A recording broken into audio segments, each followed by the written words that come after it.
Hi guys, welcome to Stellar Freelancing Academy. My name is Coach Maya and I am here to teach you the ins and outs of general virtual assistants. By the way, ang isang virtual assistant ay normally tinatawag din na all-around simply because they handle multiple tasks for clients. So, if you are still struggling with your niche and hindi ka pa nakakapili ng work na gusto mo as a freelancer, you can start with general virtual assistants, pick a task you like best, then start from there. Now, let's talk about me and my experience in freelancing. So, I started as a freelance writer in 2010, and as I got new projects, I eventually grew as a virtual assistant, content manager, social media manager, graphic designer, and now a web developer.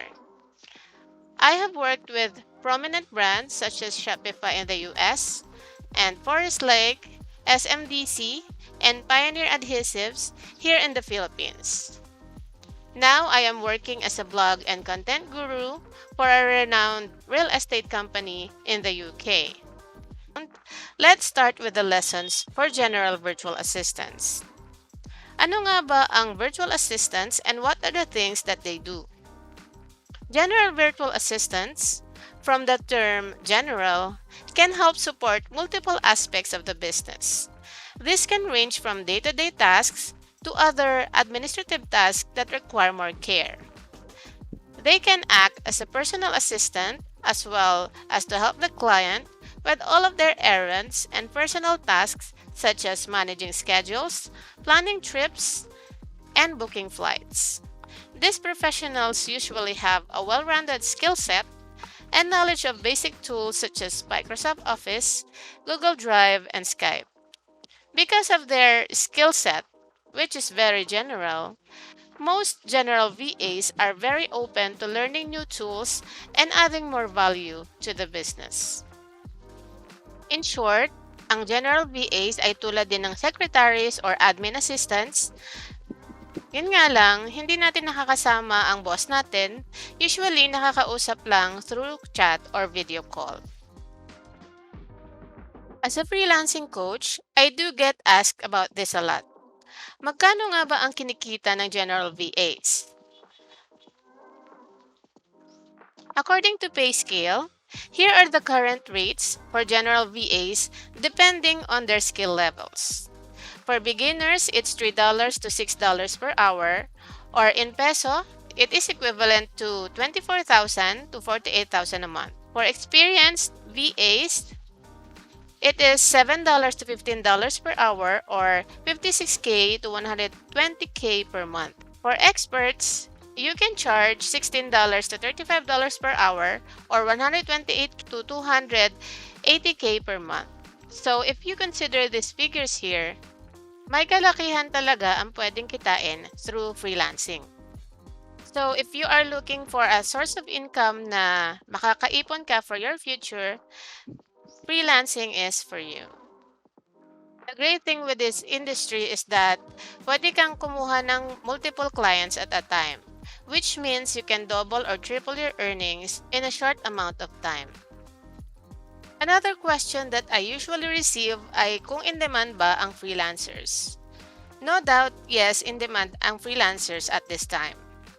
In fact, according to mycloudcrew.com, the increase in demand for virtual assistants can be seen from statistics that need VA support, like the increase in internet users from July 2020 to July 2021 at 257 million. Since more and more people choose to do their business online, entrepreneurs will always find someone to help them with daily business transactions. In Upwork alone, there are more than 10,000 jobs posted daily. So as you can see, maraming naghahanap ng VAs at the moment. Now let's talk about the common tasks na ginagawa ng mga VAs. So here we have schedule management, booking flights and accommodations, email management, file management, research, content writing, social media management, graphic design, and blog management. Now that we have talked about the task that you might do pag na-hire ka as a virtual assistant, let's go deeper sa bawat task, and after explaining each, I'll try to demonstrate each and every one of them para meron kayong idea how it's done. So the first one here is schedule management. Through general appointment scheduling services, a virtual assistant will make sure that the client's meetings and other appointments are scheduled for the right time. This usually involves communicating with the people you're meeting by phone or email. A virtual assistant will make sure that there are no overlaps, that the client has enough time to change the location if necessary, and that there won't be any problems if the meeting runs a little longer than expected. So in short, i-organize ng virtual assistant ang schedule ni client using online tools. So ano-anong tools nga ba ang pwede natin gamitin for this task? So here we have Calendly, Google Calendar, and Zoom. Ito yung itsura ng Calendly. So here makikita nyo yung Calendly. Para makapagawa tayo ng event dito, ito yung mga event na pwede mong gawin. Kaya lang pag free account kasi, isa lang yung pwede mong i-turn on. So, dito sa akin, ang tinurn on ko yung writer interview kasi ito yung usual ko na kailangan gamitin.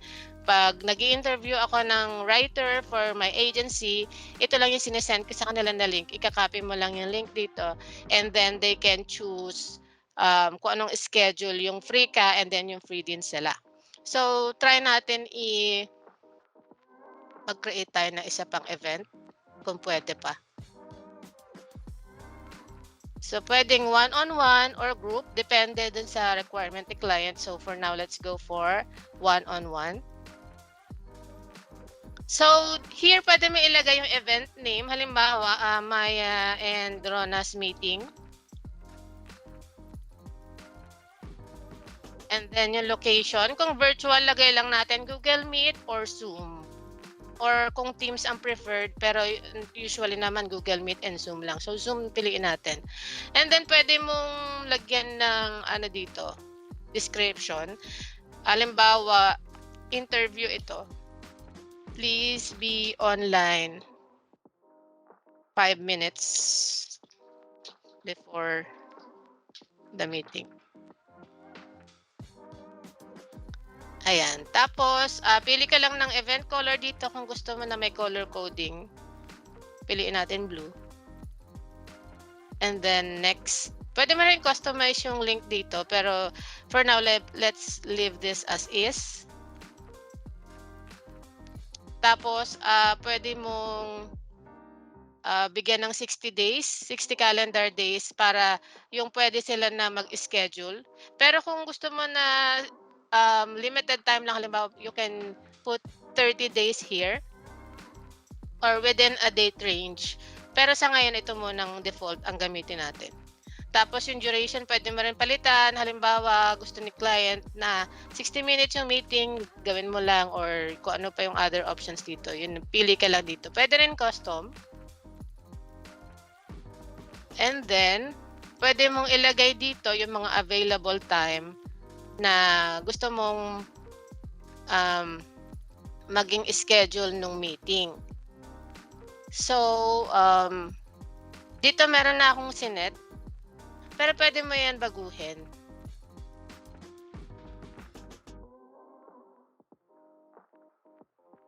Hindi ko mabago dito, pero pag na-set up na natin to, pwede na natin baguhin.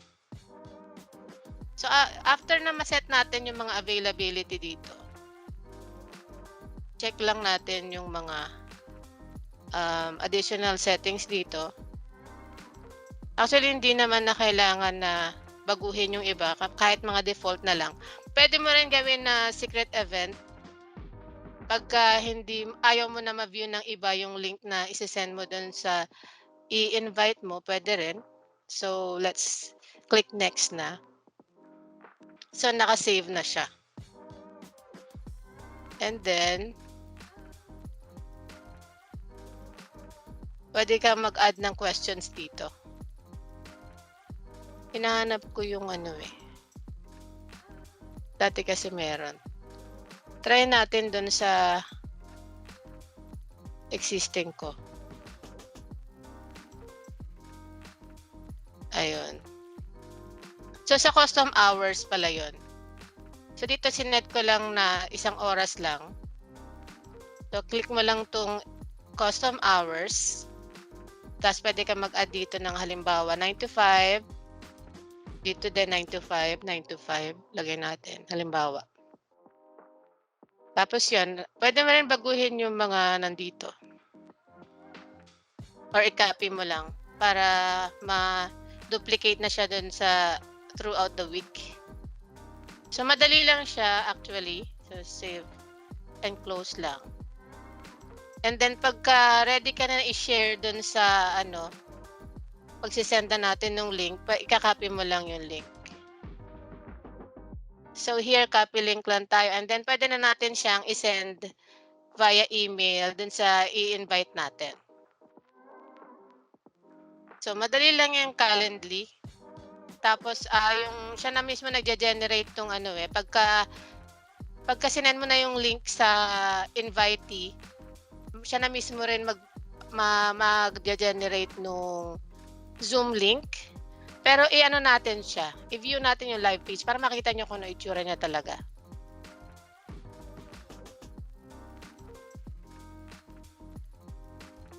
So ayan, wala kasi pala akong sinet na available time sa February, so lagyan natin para makita niyo. Ito na lang.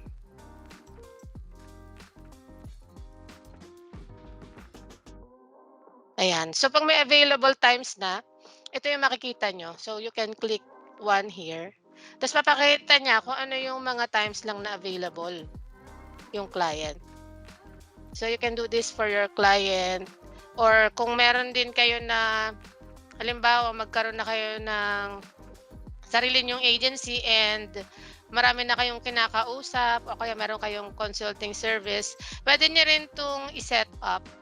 Kahit free account puwede na, kahit isang event lang naman yung i-set mo dito puwede na. So napaka-useful nito kasi para hindi na kayo nagba-back and forth ng emails sa pagse-set ng meetings. So ayan, tapos na tayo sa Calendly. Yung Zoom, gano'n din naman yung ano niya, gano'n din yung, what do you call this, yung principle niya, parang gano'n lang din yung gagawin. So masyado rin, straightforward lang din yung pagse-set doon. So move on na tayo sa next slide. Now we are going to talk about booking flights and accommodations. Especially kung si client ay frequent traveler, you as his virtual assistant will have to book hotels and flights as needed. So sa booking task, here are the things na pwede rin ipagawa sa iyo ni client. Planning and scheduling meetings at the desired destination. Arranging for the cab services to and from the destination. Booking flight or train tickets. Planning travel budget. Booking service apartments. Rescheduling or canceling flights. Booking cruise tickets. Hotel reservations. Vacation planning. Sending timely plan reminders. And itinerary management. So, in short, ikaw yung mag-a-arrange ng flights and accommodations ni client kasi usually may mga business meeting sila overseas. Halimbawa, yung client ko dati, nakikipag-meet siya sa Chinese suppliers, inutusan niya rin ako maghanap ng available flights and accommodations for him. So, mga ganito yung gagawin natin pagka inutusan tayo ni client ng mag-book ng flights and accommodations. So, anong tools yung pwede natin gamitin pag magbo-book tayo ng flights and accommodations? So, here we have Traveloka. Here, pwede mo nang i-book yung flights and accommodations in one platform. So, napaka-helpful niya. Pipiliin mo lang yung dates and times, tsaka kung ilang person yung pinagbo-book mo ng flights and accommodations, and you're good to go. Pwede rin sa mga airline websites, sa AirAsia, ganyan, sa PAL. Depende kasi din sa location ni client. So, yun nga, pipiliin lang natin yung preferred airline ni client. So, hanapin lang natin yun sa Google. Madali na lang yun. Pwede rin sa Agoda and Airbnb. Yun yung usual na mga ginagamit nila sa US, pag US yung client mo and other countries. So here I will demonstrate how to book flights and accommodations through Traveloka. Ayan. Pagka sa PH, ganito yung URL niya. NPH/flight. Tapos nandito yung destination.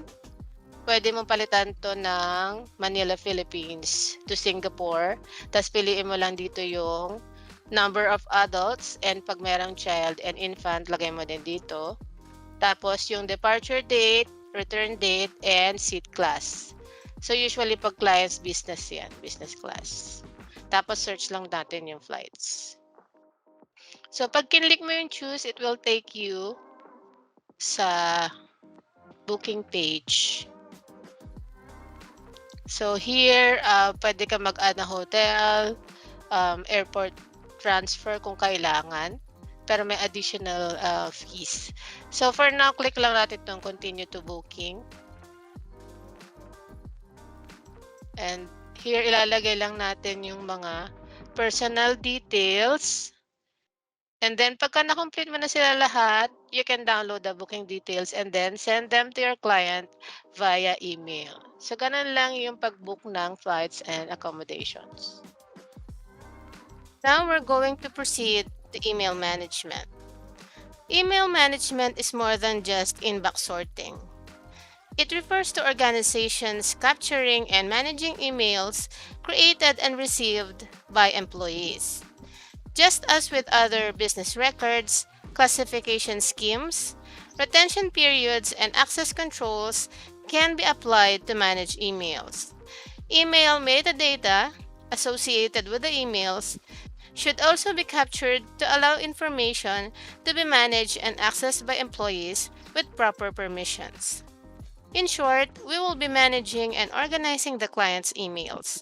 Since wala na silang time para mag-reply or mag-delete ng emails, they outsource it to VAs instead.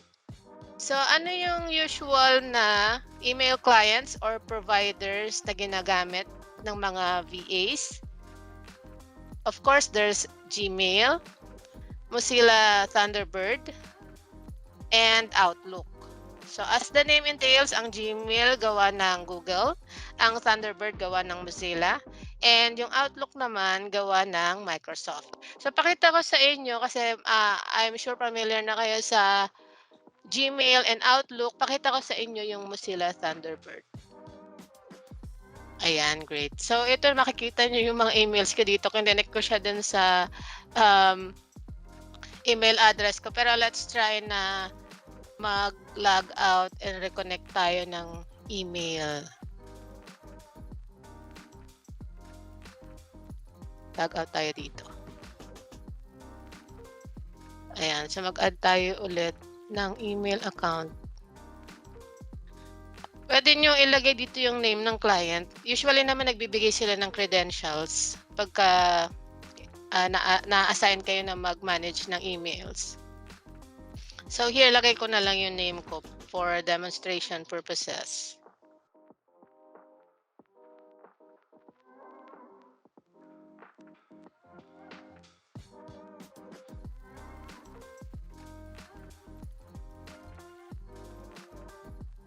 Ayan, so itong IMAP, ipoprovide din nila ito sa inyo. Pag Gmail kasi, since Gmail gamit ko, IMAP yung email settings na recommended. So let's click done. So try natin itong finish.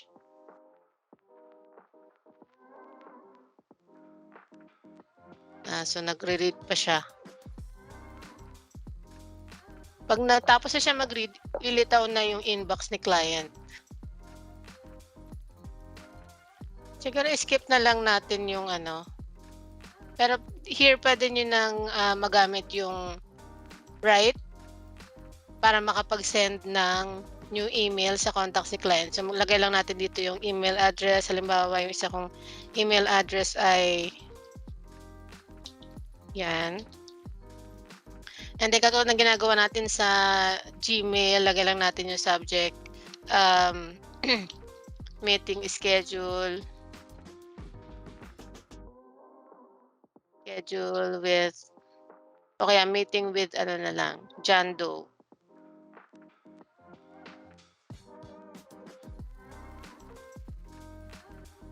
So here dito na natin isusulat yung body of the email. So magsulat lang tayo ng very short na email. So, "Hi John, just writing to let you know that you have a scheduled meeting with Scott." Halimbawa, Scott yung pangalan ng client mo. At on February 11 at 8 AM PST. So, minsan pagka magkaiba sila ng location dapat lagyan natin yung time zone kasi mamaya iba pala yung time zone nila, hindi sila magtatagpo. So, puwedeng ganyan na tapos puwede rin na lagyan natin yung link dito ng, meeting nila and then meron tayong closing, all the best, tapos Maya. So, gano'n lang puwede na nating i-send and it will be sent immediately. So, gano'n lang yung paggamit ng Mozilla Thunderbird. May mga clients kasi na prefer nila yung Mozilla over yung mga ano, kasi siguro for security purposes. Kasi mas secure yung may sarili kang, application for emails. So now we are going to move on to file management.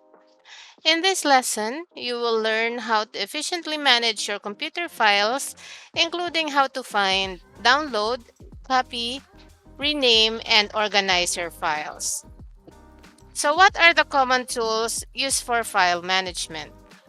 The most popular ones are Google Drive, OneDrive, and Dropbox.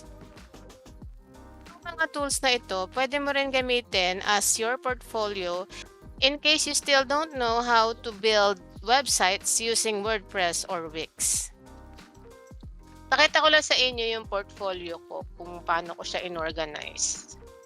So, dito tayo sa Google Drive ko.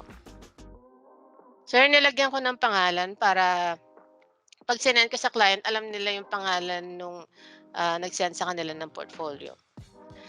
So here, meron kasi akong mga courses din dati. Dito ko nilagay yung certificates ko. Yung web dev course and Instagram course nilagay ko dito after ma-download ko dun sa platform na pinag-enrollan ko. And then, categorize lang natin yung bawat portfolio items natin dito. Halimbawa, may nagawa ko noon na newsletters, nilagay ko dito, separate folder.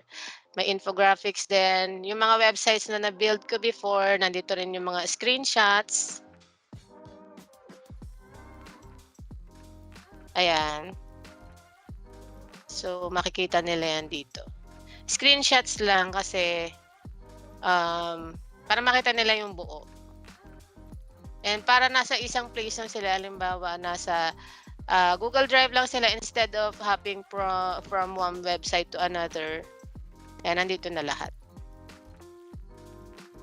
So, ganun lang din sa iba. Sa web content, since marami na akong nasulat before, iba't ibang klase ng content, marami rin silang mga folders dito sa loob. Depende. Kasi minsan, merong clients na nanghihingi ng specific na samples. Halimbawa, kung ang niche nila ay digital marketing, gusto nila ang isend mo sa kanila ay digital marketing articles din. So, pagka naka-organize na ganito, madali na lang maghanap at saka pag kinopy mo yung link, madali na lang din mag-send.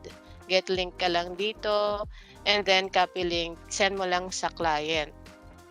So, mas madali nang mag-apply pagka naka-organize na ganito yung portfolio mo. Puwede niyo rin 'tong gawin on your own, pati yung resume ko nilagay ko na dito. May iba-iba kasi akong resume for different, positions para specific. Kasi pagka nilagay ko lahat ng ang dami ko na kasing naging jobs, 100 plus na.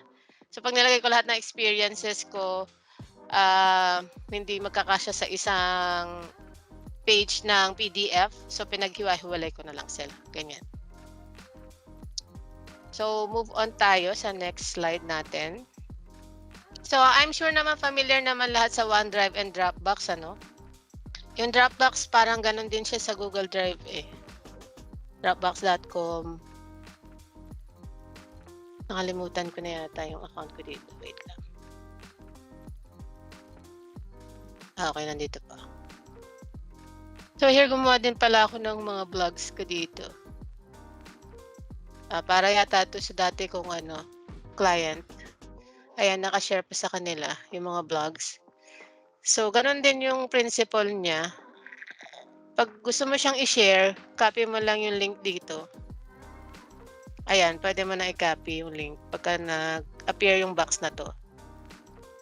And then the same is true with others. 'Pag mag-a-upload ka naman, right-click lang. 'Di pala nagwo-work dito yung right-click, upload pala dito. Upload files. Puwede rin naman na folder mismo, yung buong folder yung i-upload mo.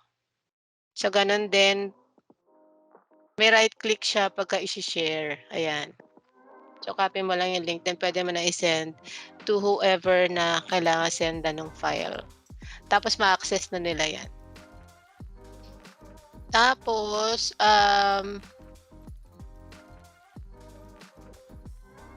lahat naman ng files dito usually puwede.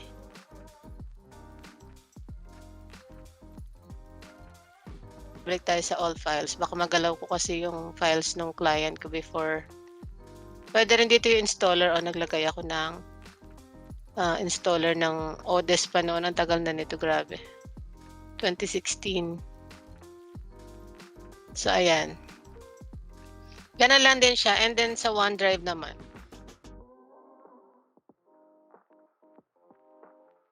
Nandito yung mga old files ko before. Pagka yung naka-sign in ka rin sa OneDrive mo sa Windows PC mo, nagsi-sync din dito, eh. So, gano'n din naman yung concept niya.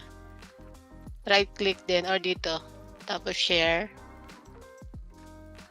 Tapos gano'n din yung pag-upload and download. Puwede mo rin siya download dito. Yung iba ko ginagamit din 'to pag-edit, eh.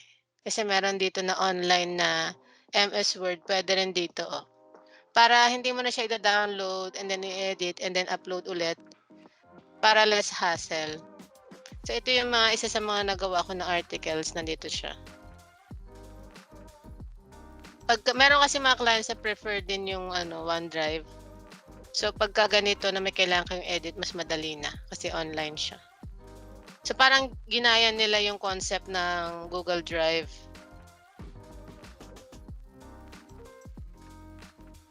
Para you can collaborate real time. So, I'm sure naman gets niyo na din yung concept kasi pare-parehas lang naman sila ng features. So, mag-move on na tayo sa file management tips. So, now that you know the different tools used in file management, here are a few tips that you can use when managing the files of your client. So, ang unang-una, use folders in a logical hierarchy. Keep your files organized in folders in a logical hierarchy so that you know where everything is when you need it. Katulad ng sinabi ko kanina, i-name nyo lang yung files niya na usually kasi yung clients meron silang nire-require na format. Halimbawa, name of the file, tapos underscore, tapos merong date kung kailan na-create yung file. So, pagka ganun pag may require na format si client sa pag-name ng file, ganun yung gagamitin natin all throughout para organize sila lahat. Tapos, kung maraming categories din within the folders, dapat meron din tayong subfolder sa loob ng folder na ginawa natin. Tapos yung file names, gawin lang nating short, tapos logical yung names. Tapos dapat kung ano yung laman talaga, yun yung ipapangalan natin para hindi magkalituhan. And then very important na natutunan ko to, minsan nawawalan talaga ako ng important files. So mag-backup lang tayo. Halimbawa, meron kayong hard drive. So mas okay na gawa kayo ng backup kung meron kayong USB na flash na storage, yun, i-backup nyo lang lahat ng files nyo para if ever na kailanganin nyo siya in the future, nandun lang siya, and you always have the copy of your important files. Tapos, display the files in a list to see the details. Ako, favorite ko yung details view kasi nakikita ko kailan nagawa yung files, tapos pwede kong i-organize sila kung ano yung pinaka-recent, yun yung ipapakita niya. Tapos use external storage to access your files on multiple computers. Yun yung sinabi ko kanina, dapat meron din tayong external storage para pagka nakorap yung OS natin or nagkaroon ng technical issues yung PC natin, meron pa rin tayong external storage na magagamit para ma-access yung files. Kung lilipat ka ng computer, ganyan, ma-access mo pa rin siya. So next lesson na ulit tayo, which is research. Ito yung usual na task ng VAs kasi minsan nagagamit din to sa lead generation eh. Minsan may papagawa sa yung client, halimbawa research doctors in this area. So research, dapat meron tayong research skills pagka gano'n. So I believe na kahit saang niche, valuable yung research skills kasi dito ka talaga matututo. Like sa content writing, kaka-research mo, kakabasa mo ng mga articles, matututo ka. Yung mga bagay na hindi mo alam dati, matututunan mo na, like sa medical field, yung mga medical information, malalaman mo na agad. Lahat ng mga topics ng client, matututunan mo rin, parang magiging ka na rin, engross ka na rin dun sa niche nila. Define lang natin kung ano ba talaga yung research skills. Research skills refers to the ability to search for, locate, extract, organize, evaluate, and use or present information that is relevant to a particular topic. So depending on your client's niche, your process may include detailed, methodical investigation into some area of study. It involves intensive search, investigation, and critical analysis, usually in response to a specific research question or hypothesis. It also usually involves a lot of reading. So to make your research more effective and valuable, here are a few tips I can give you.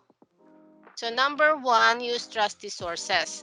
Malalaman natin na trusted source kung meron siyang .gov sa dulo ng domain name ng website and pag popular yung website nila. For example, yung Forbes.com, tas Huffington Post, and WebMD, yan mga reliable sources sila. I-double check na lang din natin, vigilant na lang din sa pili ng sources kasi lalo na ngayon laganap yung mga fake news. So pag merong .gov, usually legit naman yung mga sources natin. Number 2, search unique keywords. Since libo-libo yung website sa internet, masyadong maraming results lalabas usually sa search engine page results. So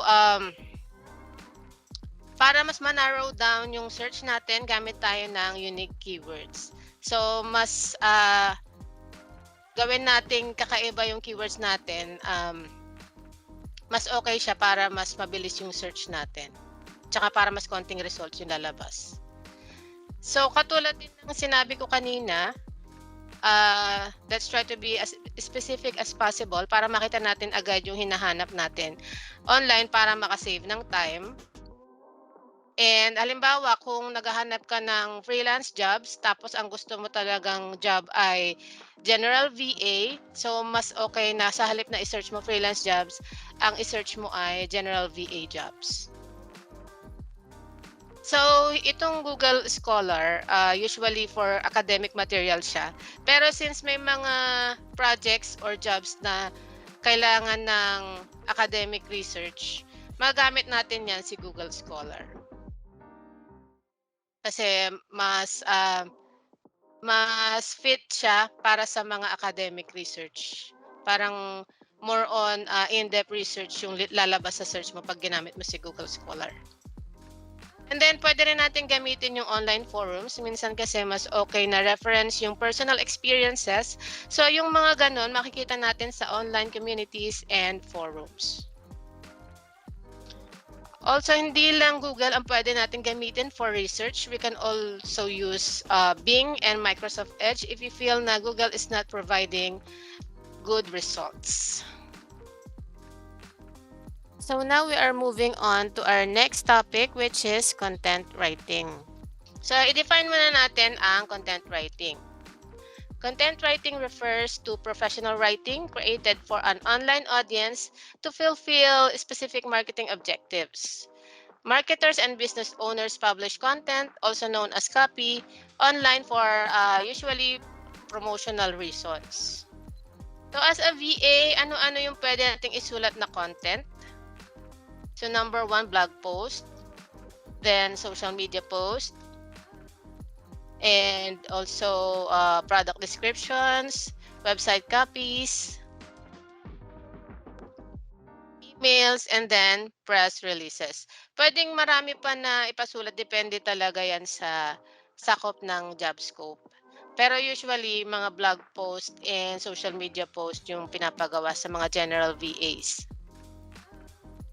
So, ang blog post, ito yung usually nakikita natin sa blogs. Usually, they are written to provide information. Sometimes, naglalagay ng call to action at the end para i-promote yung product or service ni client. Sa social media post naman, they are normally short pero dapat natural sounding para makakuha tayo ng engagement. Kasi very important, minsan nagpo-post tayo social media post, wala naman nagre-react or walang nag-e-engage, walang nagko-comment. So, may mga training din dyan para sa social media, sa pagsulat ng social media post. Ayan. So, sa product descriptions naman, pag ang client mo naman ay e-commerce merchant or online seller, you may be asked to write product descriptions sa Amazon or Shopify. Short lang din to usually and may bullet points containing the features and specifications of the product. Yung website copies naman, ang tawag sa kanila dati, ewan ko lang ngayon kung may tumatawag pa rin ng website copies ng service pages. Pero yun nga, as the name implies, they are written to promote the client's product or service. So yung emails naman usually newsletters yung sinusulat. Kung nakaka-receive kayo, kung nakapag-subscribe kayo sa Zalora, ganyan, sa Lazada and Shopee, yun yung mga example ng newsletters. Yung mga nagpo-promote sila ng products or yung sometimes naman nagsusulat sila ng blog and then ina-announce nila through email yung mga companies. So yun yung newsletters or emails. Tapos yung press release naman, it's more like a news article. Medyo formal siya and usually company announcement yung makikita mo sa isang press release. Depende rin yan talaga sa client kung pinagawa niya. Pero ang tip ko sa press release, hindi tayo gumagamit dyan ng first person point of view. Ang ginagamit lang dyan, they, their, tapos them, mga ganon na pronouns. So, ano yung mga usual tools na ginagamit para makapagsulat ang isang VA? Number 1, yung MS Word. Second, yung Google Docs. And then, yung mga SEO tools. Kung nakapagsulat ka na before, probably familiar ka sa phrase, Surfer, SEO, and Market Muse. Diyan sa mga tools na yan, habang nagsusulat ka, magsasuggest sila ng certain keywords na bagay doon sa topic mo. So, pag natapos mo na yung article, well optimized na siya for SEO. And then, pwede rin magsulat sa Grammarly, although hindi ako comfortable talaga magsulat doon. Gusto ko pa rin sa Google Docs or MS Word. Pero yun nga, may mga tools si Grammarly na kapaki-pakinabang, katulad na, lalo na kung naka-premium account ka, meron siyang plagiarism. Pag na-install mo na yung Grammarly as an add-in sa Microsoft Word, right here, pwede ka na mag-edit. So, i-on mo lang lahat yung mga features niya dito para ano ka. Pero kung ayaw mo na, halimbawa, ayaw mo yung mga suggestion niya na sa mga punctuation, minsan kasi sobrang daming comma niya sinasuggest. Minsan ino-off ko yun. Pero here, i-on natin lahat, including yung plagiarism. Ayan. So, i-click mo lang kung ano yung mga checks na gusto mong i-activate. Ayan, click lang natin all issues para ma-display niya lahat ng mga issues dito sa article na sinulat ng writer. Para ma-apply natin yung mga suggestions niya, tap lang, napakadaling mag-ano dito. Sinasuggest niya kasi British, naka-British language yata ako, kaya dinedetect niya yung center as wrong spelling. Pero this is for an American client, so hindi tayo gagamit ng British English dito. So, ganun lang, pagka meron kang gustong i-edit dito or gusto mo i-accept yung mga suggestions niya, click lang tayo ng click hanggang sa matapos. So, yun nga, pag plagiarism naman, plagiarism lang ipapakita niya para siguro hindi overcrowded dito sa right panel niya. Pero generally, pag 3% lang yung plagiarism niya, acceptable yan eh. Ang alam ko, pag 10% yung plagiarism score niya, pwede pa yun i-accept. Pero depende rin sa client ko ano yung gusto nila. May mga clients kasi na gusto nila 0% talaga. So, balik tayo sa mga tools. Balik tayo sa slideshow. Yung plagiarism checker ni Grammarly, hindi siya ganun ka-accurate. May time na pag niran mo sa Grammarly, okay na. Pag niran mo naman sa Copyscape, meron pa rin siyang nadedetect. So, kaya gumagamit pa rin kami ng Copyscape. Lalo na pagkabago lang yung writer, niraran namin yung ginagawa nila sa Copyscape para sure. Meron kasi yung nagmamadaling magsulat, mag-submit. Kaya gumagamit, nagka-copy na lang ng content. So, after content writing, we'll proceed to social media management naman. Ito yung basic lang, parang introduce ko lang sa inyo ng very light yung social media management. Since lahat naman tayo familiar sa Facebook, familiar na rin tayo sa social media, pero define pa rin natin kung ano ba talaga yung social media management. So, social media management is the process of creating, scheduling, analyzing, listening, and engaging with content posted on social media platforms like Facebook, Instagram, and Twitter. So, in short, we will be handling the social media pages of the client. In some cases, yung VA na din ang nagre-reply sa inquiries, nagde-design ng images for social media, and nagmamonitor ng analytics ng page. So what are the common social media platforms that pinapamanage ng mga clients? So the most popular ones are Facebook, Instagram, Pinterest, Twitter, and YouTube. Madalas kasi ito lang yung mga ginagamit ng clients, pero in some cases, meron yung clients na sobrang gusto niya talagang maging visible online. Lahat ng mga less popular na social media platforms ginagamit niya. Pero yun nga, so far, ito yung mga usual na na-encounter ko when I'm hired as a social media manager.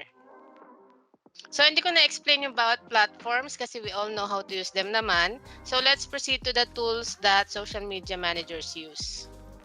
So, here we have Buffer, Hootsuite, Sprout Social, Sendable, CoSchedule, and Later. These are scheduling tools. So, once a week, mag-schedule lang tayo ng post. Pag na-hire kayo as a social media manager, Mag-schedule lang tayo ng post for Monday to Sunday, depende sa request ni client kasi minsan gusto nila magpa-post ng Saturday to Sunday, minsan naman Monday to Friday lang. And then these tools will publish them automatically. So move on na tayo sa graphic design. So as always, i-define muna natin siya. So graphic design is the art and profession of selecting and arranging visual elements such as typography, images, symbols, and colors to convey a message to an audience. Sometimes graphic design is called visual communications, a term that emphasizes its function of giving form, that is the design of a book, advertisement, logo, or website to provide information. So ano ang usual tools na ginagamit ng graphic designers? Siyempre, number 1 yung Adobe Photoshop. Napaka-popular niyan. Napaka-useful din ng Photoshop skills. Pagka natutunan mo yan, pwede kang pumasok sa online, pwede ka rin magkaroon ng work as a graphic designer or editor sa mga local companies. Ganon din yung Illustrator. Usually, ginagamit siya sa logo design kasi madali lang gumawa ng vector gamit yung Adobe Illustrator. So ito naman, popular din siya yung Canva. Usually ginagamit siya ng beginners, pero ako ginagamit ko pa din siya as of now. Pinag-design ko siya ng almost anything na graphic related, including logos, icons, blog banners, and even e-books. So, napaka-useful talaga ng Canva sa akin and nakatulong na drag and drop lang siya. So, I'm sure familiar kayo lahat. If ever naman na gusto nyo i-demonstrate ko yung Canva, I can demonstrate to you how I use it. Also, meron din akong account sa Lucidpress. Pwede ka rin itong i-demonstrate later. Tapos, meron din tayo dito na sketchbook. Ito ginagamit to usually sa yung mga wireframe ng mga website. Kung halimbawa gusto ni client makita muna yung magiging itsura ng design ng website nila bago mo siya i-design talaga sa actual website, we can use sketchbook and also Figma. Parehas lang sila ni sketchbook. So ayan, demonstrate muna natin yung Canva. I have purchased my very own premium account. However, shared account to. So, yeah, mag-share lang tayo dito. And then dito ko ginagawa lahat ng mga graphics na kailangan ko. Kasi minsan sa Photoshop kasi, nahirapan akong mag-arrange ng mga text. Para sa akin, mas madaling magpantay-pantay ng text dito sa Canva. Halimbawa, gawa tayo rito ng Facebook post. Ayan, meron dito na template. And then, kung may nagugustuhan ka dito na template, you can always click one of these. Depende sa gusto mong i-convey na message. Halimbawa, may sales si client. Pili tayo dito ng... Ang galing kasi naka-up-to-date yung mga templates nila para sa Valentine's yung mga lumalabas ngayon. So, pwede to. Halimbawa ito, pili tayo ng simple. Ayan. So ito, meron na siyang placeholder dito. Try natin mag-drag ng photo kung mapapalitan yung photo dito sa loob ng frame. So halimbawa, ito. Ayan. So dadrag lang natin siya. Kung gusto natin palitan yung image inside dun sa frame, kasi alam ko frame to eh. Dadrag lang natin. So, nawala na naman siya. Dito, be patient lang. Pag may nagkamali ka, you can always click undo or Control Z. Tapos, maa-undo na yung mistake na nagawa mo. So, tiyagaan lang talaga dito sa Canva. Pero pag natuto ka naman, malaki yung pwede mong kitain dito. Kasi ako, nakapag-design ako dito ng ebook worth 50K. Isang ebook lang yun. Pero bihira kasi yung nagde-design ng ebook sa Upwork, parang konti lang yung nakikita ko na, ebook designers. So, ito i-edit nyo lang yung text after na malagay nyo na yung mga, images. And then makakapili tayo dito ng gusto natin na font style. Actually, 'pag naka-premium kayo, pwede kayo mag-upload ng font. Halimbawa, si client meron siyang branding na specific branding na gustong sundin. Pwede niyong, i-upload yung font niya mismo. Pero siyempre dapat meron tayo nung file ng font. Upload lang natin dito. Tapos baguhin lang natin 'to according sa branding ni client, pero, gamitin ko lang yung mga nandito para mabilis tayo. Parang mas okay yung outfit. Ayan. And then palitan din natin yung background. Pwede natin palitan yung colors na yan. Ayan. I think overlay nga siya kasi napapalitan. Yung ibabaw lang. Tapos meron siyang image sa ilalim. Pero pwede nyo rin palitan ng image yan. Halimbawa ito. Ayan, napapalitan siya. May overlay kasi siya na brown na hindi ko matanggal-tanggal. Pero madali lang yan baguhin. Pwede rin gawin natin blue. Halimbawa kung ganyan yung branding ni client. Pero tandaan lang natin, pagka dark yung background, dapat yung text natin ay light lang. So, para maging simple yung mga dinidesign natin, dapat stick tayo sa white. Ayan. Kasi pagka halimbawa gawin nating multicolor yan, gawin nating pink, nagiging parang ano na siya, tacky. Hindi na siya professional looking. 'Di ba? In contrast dun sa white na pinili natin kanina, mas professional looking siya. So, ganyan lang yung paggamit ng Canva in a nutshell. So, let's proceed to blog management. So, now that we are done with graphic design, ito naman yung i-discuss natin, yung blog management.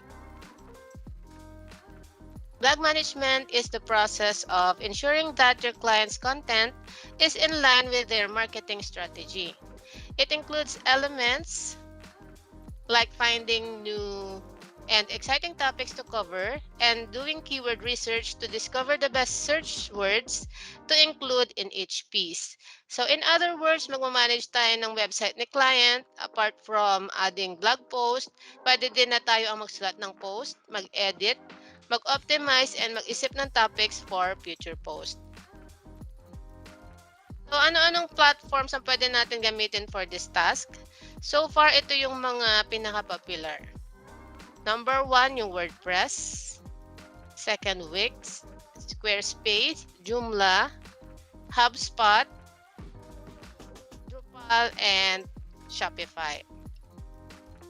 So, yung Shopify, usually, ginagamit siya for e-commerce. However, alam ko meron ng blog section ang Shopify. So, pwede ka na rin mag-blog using the blog section of Shopify. So, demonstrate lang natin yung back-end ng WordPress.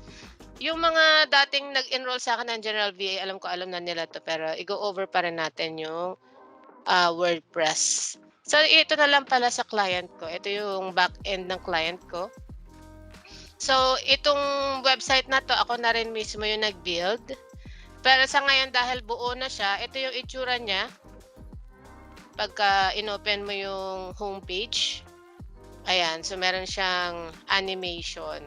Pag kinlik mo to, mapupunta ka sa blog section. Ayan, so may pa-welcome dito. Tapos may konting introduction dito.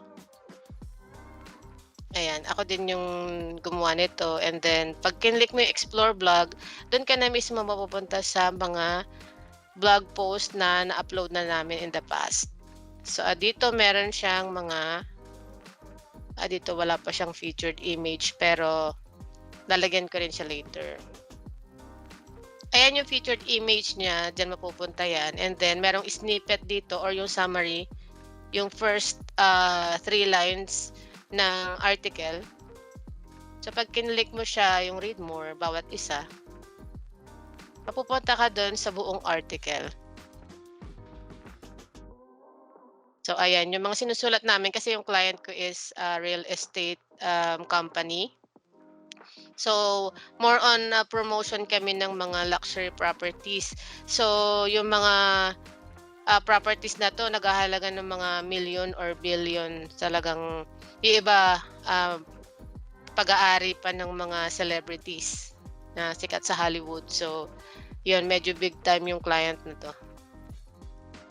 Anyway, balik tayo dun sa back-end ng WordPress. Kung gusto mo na mag-add ng halimbawa ang task mo for the day is mag-add ng blog post, add new ka lang.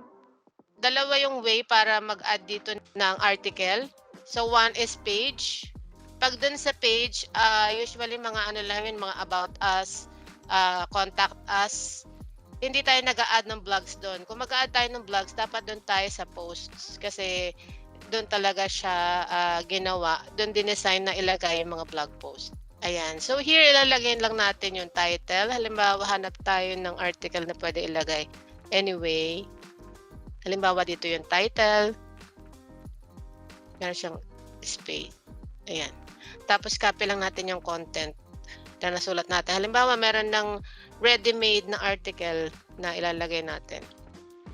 Ayan. So, ayan. Pag kinopy mo lahat yun, halimbawa naka-format na siya, properly formatted na siya sa MS Word, kung ano yung format sa MS Word, yun na din yung ipapakita niya. So, kung gusto mo mag-double check naman, halimbawa naka-install sa'yo yung Grammarly extension sa Google Chrome, pwede mo rin siyang i-double check dito. Click mo lang yung icon ni Grammarly. So, pag tapos na yan, double check mo lang kung tama ba yung pagkaka-format ng heading. Usually, pagka first tier heading, H2 yung ginagamit. So, H2 lang tayo dito. And then, dapat lagi meron tayong links kasi yun din ang gusto ni Yoast SEO. Si Yoast SEO yung optimizer na plugin na ini-install dito sa WordPress para ma-make sure natin na optimize for SEO yung articles na nakapublish dito. So, pagkatapos mong i-paste ito, i-optimize natin siya dito. Pero mamaya, i-go over natin yan. So, yung link muna, para mag-add ng link, i-highlight lang natin yung anchor text or yung word na gusto mo lagyan ng link. And then, may lalabas na, ano dito, halimbawa ito, lumabas to. Ang unang lalabas dyan yung link kasi nakalink na siya, so unlink na yung lumalabas. Pero i-click mo yung icon na yan and then lalabas yung box na pwede mong pag-pastan. Ito yon, pag-pastan ng link na ilalagay doon sa words. So, after na malagay mo na siya, click mo lang tong arrow na to, submit. Usually, pagka mayroong link, ina-open natin yan in a new tab. Pag ganun yung instruction ni client, click lang natin tong toggle na to para mag-open siya in a new tab. Ayan. Tapos, yun, lagay lang tayo ng mga links. Dapat yung mga links natin evenly distributed. Dapat hindi tayo sunod-sunod na meron dito, nasa isang paragraph lang sila lahat. Dapat meron dito sa body, meron dito sa mga susunod na paragraphs, magkakahiwalay sila, and then meron din sa dulo. Ayun. Katulad nito, sa CTA, meron siyang link.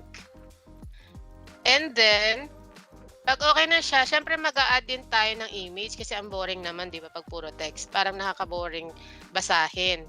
So, mag-add tayo dito in the second paragraph, sa una.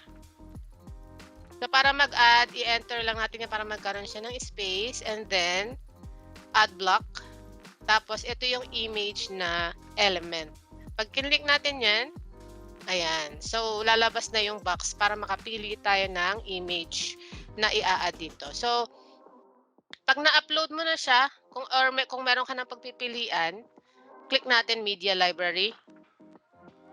Pero kung wala dito, halimbawa wala kang nagustuhan dito sa choices, dito tayo sa upload files, then select files, then pili tayo ng images dito sa ating computer. Halimbawa ito, ayan, select lang natin yung i-upload and then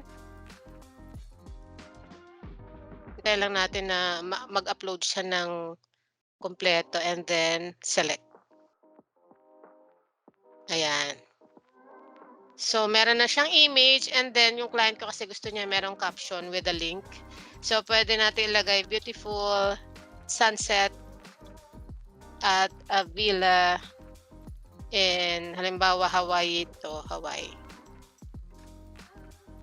Yan. Para lagyan siya ng link, ito yung icon na pipindutin natin.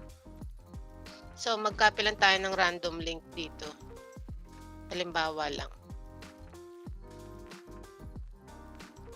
Ayan. Tapos, in a new tab kasi ibang website yan. Para, ginagamit kasi open in a new tab para mag-stay yung reader dun sa website. Para kahit na gusto nilang open yung link, nandun pa rin siya sa website mo. So, dito, mas okay kasi na tingnan pagka naka-centered. So, click natin tong alignment, change alignment, and then align center. Ayan. So, ganyan siya. Tapos, pwede natin lagyan ulit ng image dito. Huwag na tayong mag-upload. Pili na lang tayo dun sa existing sa media library. And then, pili tayo dito ng magandang image. Halimbawa ito. Ayan. Tapos, lagyan din natin ng aerial view. Halimbawa, caption lagyan natin. View of the Antigua Island. Ayan. Tapos, copy ulit tayo ng link.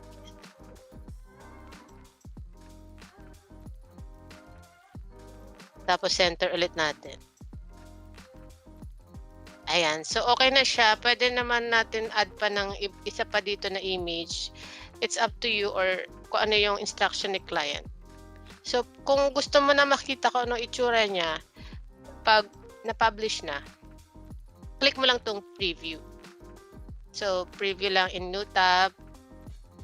Nag-auto-save naman siya. So, hindi na natin kailangan i-save yung draft.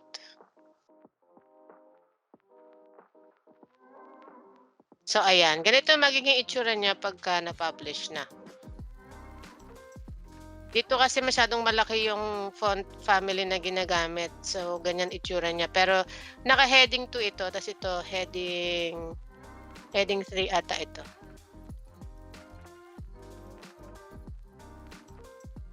Ayan. So, ganyan itsura niya. And then, yung sinasabi ko kanina, na pag na-publish na yan, pwede na natin siyang i-optimize. So, maglalagay lang tayo ng keyword dito. Halimbawa, ang topic na ito ay Kapalua Ironwoods. So, ito na lang yung keyword natin. Nalagay lang natin dito. And then, mag-analyze na siya. So, dito sa babang section, kailangan meron tayong meta description. Kung hindi pa kayo familiar sa meta description, ito yung mga meta description. Dito siya na-display. Ito siya. Ayan. So, pag naglagay ka dito sa may Yoast, dito siya madi-display. Ayan. So, dapat nakaka-hook yung ilalagay natin kasi para pagka tinignan ng mga nagsisearch yung meta description, ma-hook sila na i-click yung link dito. So, dito hindi na natin masyadong papagandahin kasi medyo maubusan tayo ng time. Pero, try natin na mag-isip ng medyo fitting dito sa topic. So, usually is meta description, ini-start ko with a question para yun, mag-i-engage tayo sa reader. So, are you looking to spend your vacation in Hawaii? And lagyan natin ng descriptive words para mas nakaka-engage siya of Hawaii. Check out. Dito na natin ilalagay yung call to action. Check out hindi kasi ako nagsulat nito, so titingnan ko pa kung anong klase itong I think property itong Kapalua. The taking property location na lang, location of lagay natin ngayon yung keyword kasi yung meta description dapat lagi siyang merong keyword, kung ano yung keyword na sinet natin sa taas. So ayan, 'pag nag-green siya ibig sabihin, tama lang yung length ng meta description mo. Usually yata 150 characters yung dapat ilagay dito. Pero ito yung marker mo pagka indicator mo pala. Pagka naging green na siya, ibig sabihin tama yun lang yung length, pero tingnan mo pagka kinat natin 'tong sentence na 'to, nagiging orange siya. So ibig sabihin, kulang pa yung characters na nilagay natin. So balik natin siya. And then pagka dinamihan mo naman, magiging orange din siya. So pag naging orange na siya sa gawi dito, ibig sabihin sobra naman yung character. So let's keep it sa ganitong length lang. Ayan. So okay na yung SEO analysis. Pag nag-green siya, ibig sabihin okay na yung SEO, yung optimization natin nung article. Ayan. However, kung gusto mo talaga na ma-clear out lahat ng problems dito, kasi dito niya pinapakita kung ano pa yung kulang ng article. Halimbawa ito, sabi niya kulang daw ng internal links, mag-add daw ng internal links. So pwede mong sundin yon. Yung internal links, ang ibig sabihin niya, yung pages within this website, pipili ka doon ng isa, tapos ililink mo sa halimbawa dito, or dito sa Beautiful Home, pwede mong lagyan ng link din dyan na galing mismo dito sa website na to. So, inihingi niya yon kasi para merong organic na traffic sa lahat ng pages. And then sa introduction, kailangan kasi merong keyword, which is ito nga yung kapaluwa. Pero dahil good naman na siya ngayon, skip na natin yung mga yan. Pero kung in the future gusto ng client na ganun, pwede natin i-clear out lahat to na issues. Tapos pag done na tayo, click lang natin yung publish and then we can check it again sa preview para makita natin, ganyan. Tapos you're done na with your new blog post. Ayan. So proceed na tayo sa ating next slide. So now that we are done with the lessons, pag-usapan naman natin ang freelancer profile creation. So in case you are wondering, these are the platforms na pwede kang gumawa ng freelancer profile to get more clients online.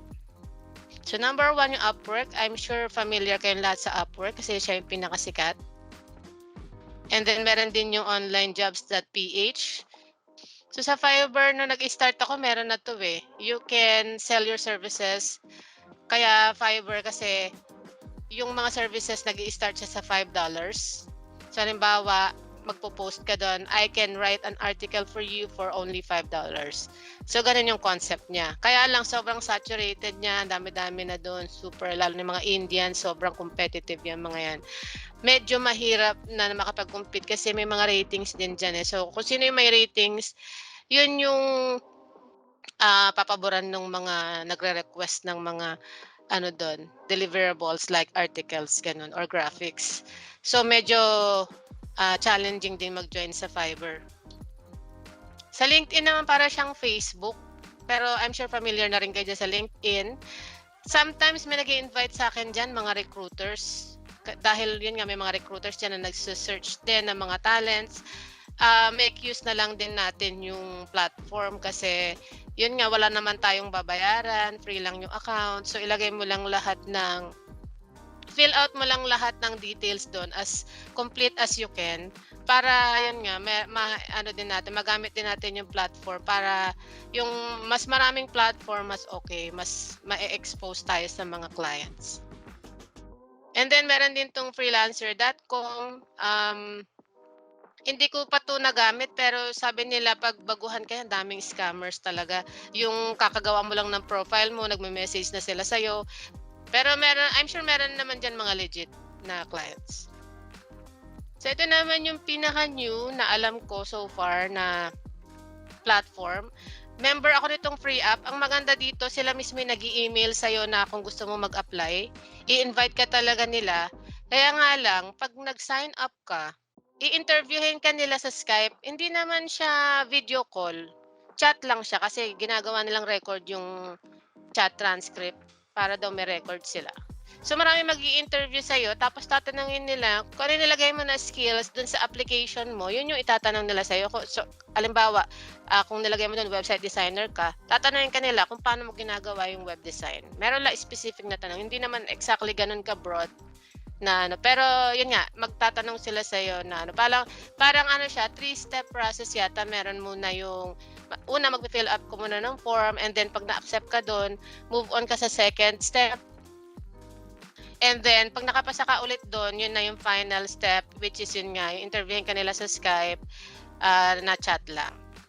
So medyo meticulous parang sa actually mas meticulous pa sila kaysa sa Upwork pero it's worth a try kasi, parang hindi uso din sa platform na yan yung $3 per hour. Parang ang pinakamababa diyan is 5 or 7 ganyan. I think 7 yung pinakamababa na na-receive ko na offer diyan. Puro professionals yung ina-accept nila diyan sa freeup.net. So how do we create an effective freelancer profile and how can we attract potential clients successfully? Here are some tips to get you started. So, think of your best skill and use it to brand yourself. Halimbawa, gusto mong makakuha ng general VA na jobs, dapat yun yung ilagay natin. Halimbawa, hindi naman kailangan ilagay mo lang doon general virtual assistant. So, pwede mong ilagay na admin specialist sa title or admin support specialist, mga ganyan. Kasi kaya specialist yung sinasuggest ko. Sa experience ko kasi, lalo na pagkabago ka lang sa Upwork, di ba merong approval process. Pag nalagay mo specialist sa dulo, automatically na-accept siya. So, ang galing lang pagka yung word, parang magic word yung specialist na ma-accept ka kagad. Kasi meron yung mga nag-a-apply sa Upwork or nagre-register na hindi sila ma-accept, hindi ma-approve yung profile nila. So yun yung number 1 tip ko sa inyo, gamitin yung specialist na word sa title.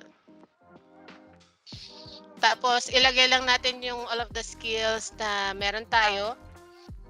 Dati 10 lang, ngayon 15 na yata yung mga skills na pwede natin ilagay doon sa ilalim ng profile natin.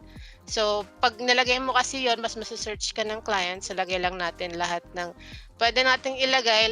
Isipin mo maigi kung ano ba lahat ng alam mong gamitin using your computer.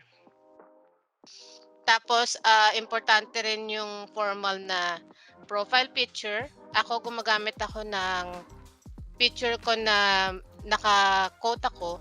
Tapos, inedit ko siya, ginawa kong yung background ay ano lang siya, solid color para formal tingnan. Kasi parang doon din nila, minsan titingnan din nila picture mo kung trustworthy ka ba, kung professional ka ba. Kasi minsan pag selfie lang nilagay mo doon, ay parang ang dating nun is unprofessional ka. So medyo magda-doubt sila kung i-hire ka ba nila.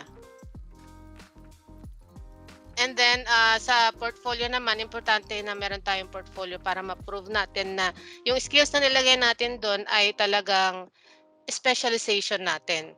So, sa portfolio naman, hindi lang basta maglalagay lang tayo doon para magkaroon ng laman.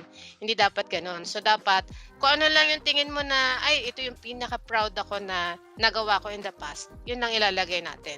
Kasi para mas ma-highlight yung skills mo and then para maisip nila na, ay, ang ganda naman pala ng ginawa nito. So, sige, hire ko to. And then, katulad ng pinakita ko sa inyo kanina, kung nakakuha na kayo ng mga certificates, and pwede nyo rin ilagay siya sa Upwork profile nyo or sa iba pang platforms. And then, syempre, kahit na hindi related yung education and work background, may possibility din na makakita ka ng project na related dun sa pinag-aralan mo. Halimbawa, nagtapos ka ng nursing and merong nangangailangan ng medical VA, ganyan.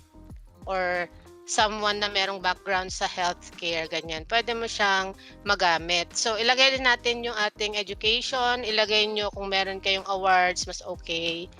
Or kung mataas yung GPA nyo, lagay nyo na din.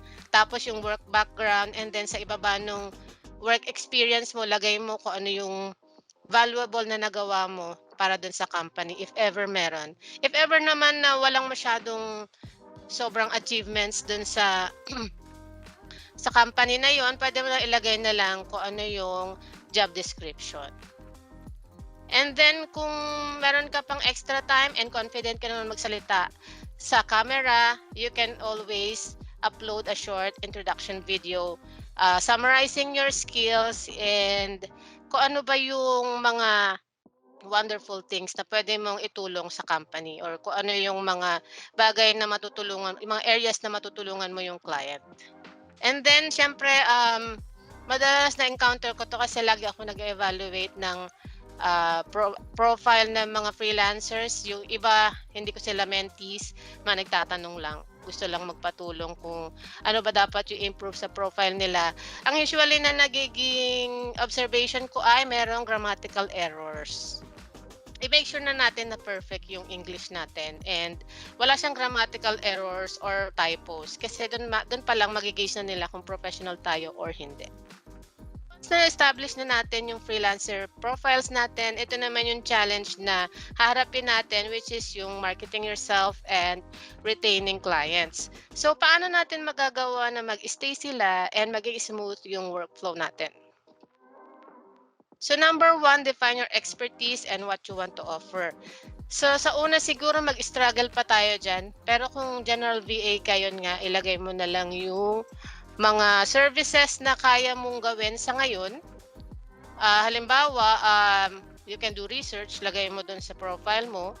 And then, dapat hindi lang puro research yung kaya nating i-offer kasi marami ng, halos lahat naman siguro marunong mag-research, no? Kailangan meron din tayong other skills like magsulat ng content and then mag-handle ng social media pages. Kailangan lang clear lahat yun. And then, kailangan nating i-support yun with our portfolio items. Tapos, yung prices natin dapat competitive and tama lang doon sa skill level natin. Dapat kung newbie lang tayo and medyo empty pa yung profile natin, lagay rin natin yung karapat-dapat lang na rate. Pero hindi naman ibig sabihin nun na mag-settle tayo for the lowest rate possible like $3 per hour. So for example, ang napili mong niche is social media management. Pwede mo ilagay yung 5 as a beginner rate. Pero meron na rin namang na-hire kasi meron akong mentee na nag-enroll sa copywriting or sa content writing course. Na-pull off naman niya na ma-hire siya as writer, part-time nga lang, pero at least $10 per hour agad. So nasa confidence mo lang din yan eh. Tapos visualize mo lang din yung sarili mo as a true professional. Pagka-confident ka sa sarili mo and you know that gagawin mo lahat para masatisfy yung client, you can always set your rates na mas mataas kaysa doon sa usual. So, ang number one lang na dapat mong gawin talaga dyan is be confident and dapat lagi kang willing to learn and willing to hone your skills para hindi naman puro ganun lang yung kaya mo i-deliver. As the time goes by, i-improve din yung mga quality ng mga sinasubmit mong work sa client. So, dito sa build your digital presence, importante rin yan. Hindi lang tayo dapat nagfo-focus sa isang platform. Halimbawa, sa Upwork lang tayo gumawa and then wala tayong makuha ang client. Yun nga, yung mga sinabi kong platforms kanina, dapat gawa rin tayo ng mga. Tapos search din tayo ng mga other platforms pa. Malay natin, doon na pala natin makukuha yung pinakauna nating client. So magko-compile ako actually ng mga freelancing platforms. Tapos lalagyan ko rin ng links. Tapos isi-send ko sa inyo later. Sa GC na lang siguro yung link. Pero sa Google Drive ko upload para mas marami kayong mapag-applyan na platforms and mas ma-build nyo yung digital presence. Pwede rin kayong gumawa ng social media pages nyo sa Facebook. Halimbawa, gawa ka ng page mo mismo. Ilagay mo, halimbawa, ang name mo is Maria. Maria, your social media manager, ganyan.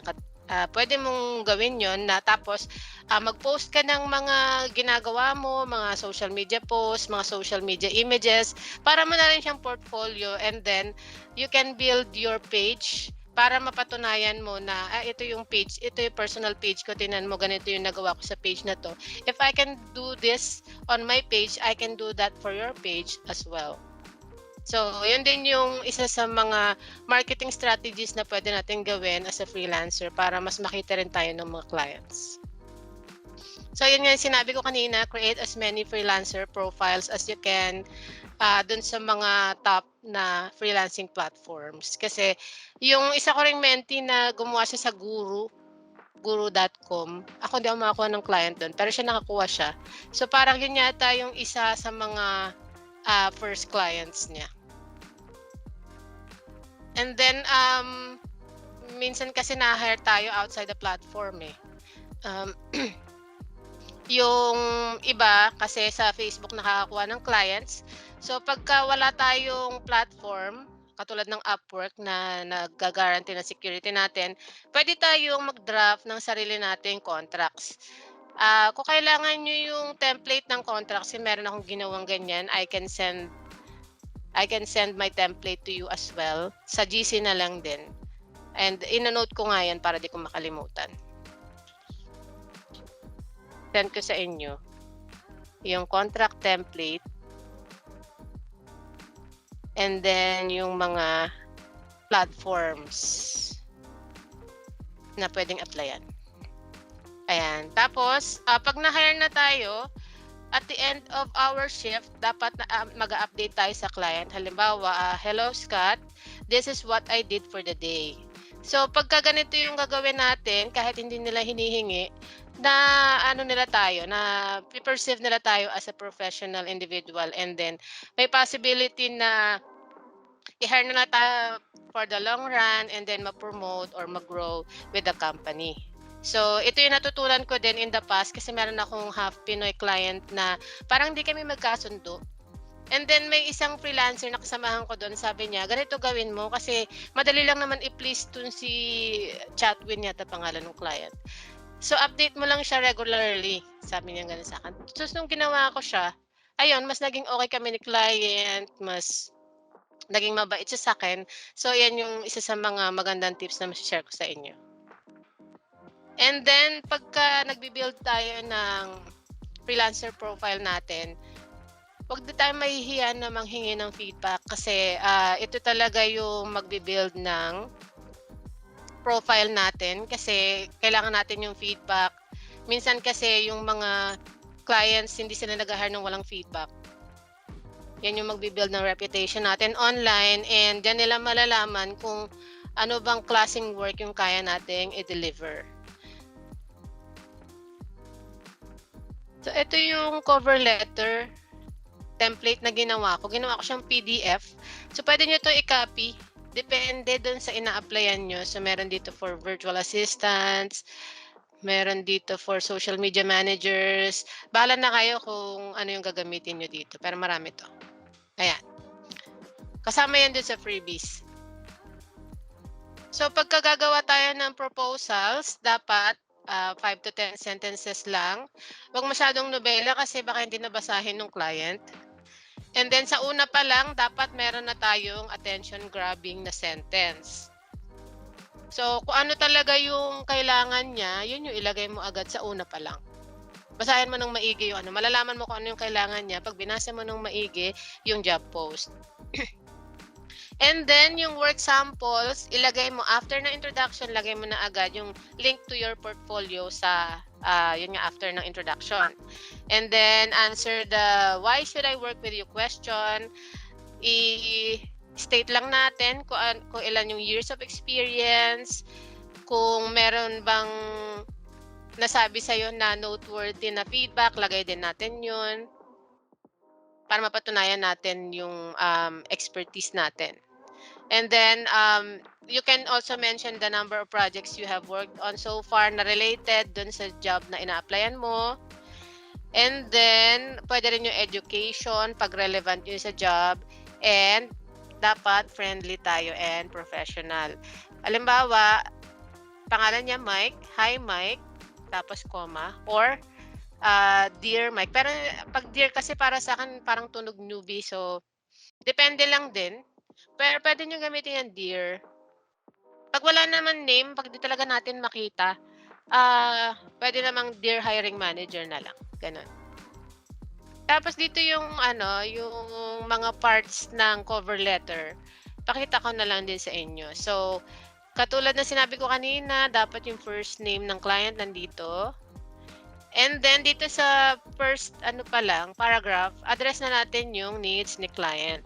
So nandito, "I see that you need some help uploading and upgrading some of the financial processes in your growing business. I can help with that and start right away." So una pa lang, sinabi niya na agad yung gustong mabasa ng client.